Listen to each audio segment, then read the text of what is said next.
Halo, perkenalkan nama saya Ralf Mukosolang. Saat ini saya seorang mahasiswa di Fakultas Hukum Universitas Pembangunan Indonesia Manado. Dan saat ini saya akan mempresentasikan tugas dari Hukum Administrasi Negara tentang pertanggungjawaban pejabat negara yang melakukan penyalahgunaan kewenangan menurut perspektif hukum administrasi negara. Penyalahgunaan wewenang jabatan bisa jadi surasama tuanya dengan peradaban manusia. Pada umumnya, penyalahgunaan wewenang jabatan adalah pemanfaatan kesempatan oleh seseorang atau sekelompok orang yang tengah menjabat dengan mengambil kesempatan karena jabatannya itu. Penyalahgunaan wewenang jabatan melanggar pasal 3 Undang-Undang Nomor 31 Tahun 1999 Jo, Undang-Undang Nomor 20 Tahun 2001. Intinya, jika seseorang atau kelompok mengambil keuntungan diri sendiri atau orang lain atau satu korporasi menyalahgunakan kewenangan, kesempatan atau sarana yang ada padanya karena jabatan dan merugikan keuangan negara atau perekonomian negara, negara dipidana dengan pidana penjara seumur hidup atau pidana penjara paling singkat 1 tahun dan paling lama 20 tahun dan denda. Penelitian ini menggunakan metode kualitatif dengan teknik pengumpulan data, dilakukan dengan observasi dan didukung studi kepustakaan. Negara hukum Pancasila seperti di Indonesia, hukum sejatinya ditempatkan sebagai aturan main pokok dalam penyelenggaraan pemerintahan, kenegaraan, dan kemasyarakatan. Hal ini tujuannya agar tercipta kegiatan pemerintahan, kenegaraan, dan kemasyarakatan yang bersih, adil, makmur, damai, dan sejahtera. Selanjutnya, perspektif hukum administrasi negara.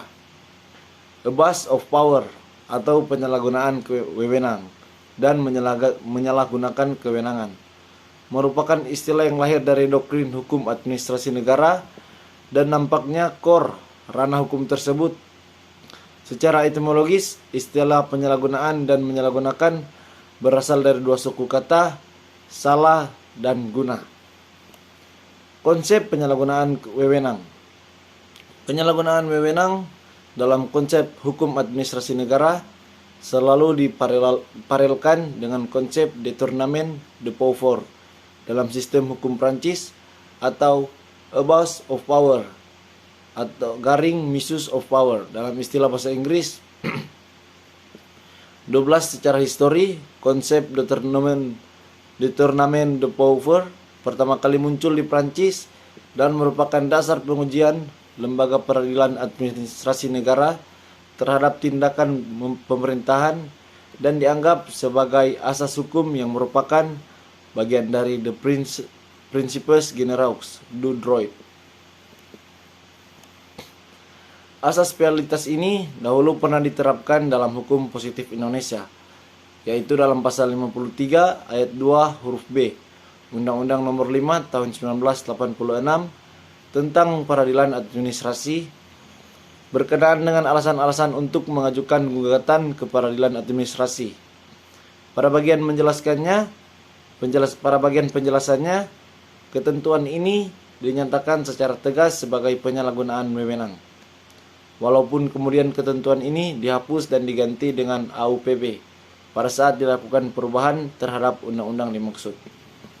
Terjadinya penyalahgunaan wewenang perlu diukur dengan membuktikan secara faktual bahwa seorang pejabat telah menggunakan wewenangnya untuk tujuan lain atau tidak.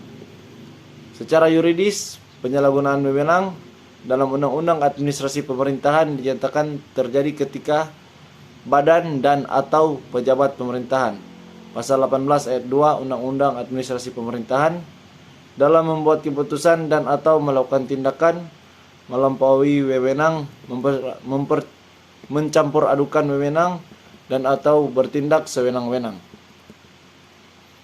Konsep menyalahgunakan kewenangan. Menyalahgunakan kewenangan merupakan istilah yang identik dengan ranah hukum pidana, khususnya dalam praktik peradilan pidana ketika berbicara tentang tipikor yang berkaitan dengan jabatan publik atau jabatan pemerintahan.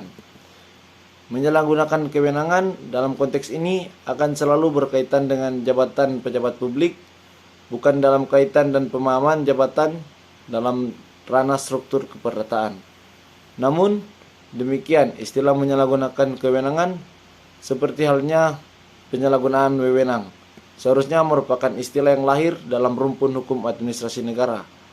Bahkan istilah tersebut merupakan salah satu asas dalam AUPB, yaitu asas tidak menyalahgunakan kewenangan.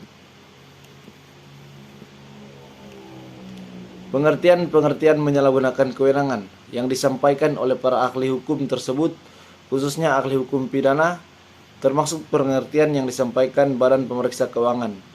Ketika dicermati, ternyata tidak jauh berbeda dengan pengertian penyalahgunaan wewenang yang ada dalam konsep hukum administrasi negara. Kesimpulannya, penyalahgunaan wewenang oleh pejabat negara dimungkinkan terjadi karena memang ada peluang untuk melakukan itu. Dengan demikian, penting bagi pemerintah untuk menerapkan asas-asas umum pemerintahan yang baik, serta menerapkan fit and proper test agar pengangkatan pejabat negara dapat lebih efektif lagi.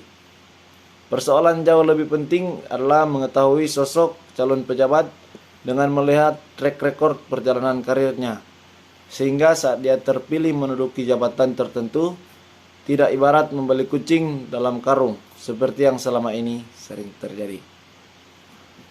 Demikian presentasi saya tentang hukum administrasi negara, tentang penyalahgunaan kewenangan oleh pejabat negara dalam sumber perspektif hukum administrasi negara. Akhir kata, saya mengajak teman-teman untuk bergabung bersama kami di Universitas Pembangunan Indonesia Manado dengan 7 pilihan fakultas yang ada, yakni Fakultas Hukum, Fakultas Keperawatan, Fakultas Teknik, Fakultas Sospol, Fakultas Sastra, Fakultas Fisip, dan Fakultas Pertanian. Demikian, terima kasih.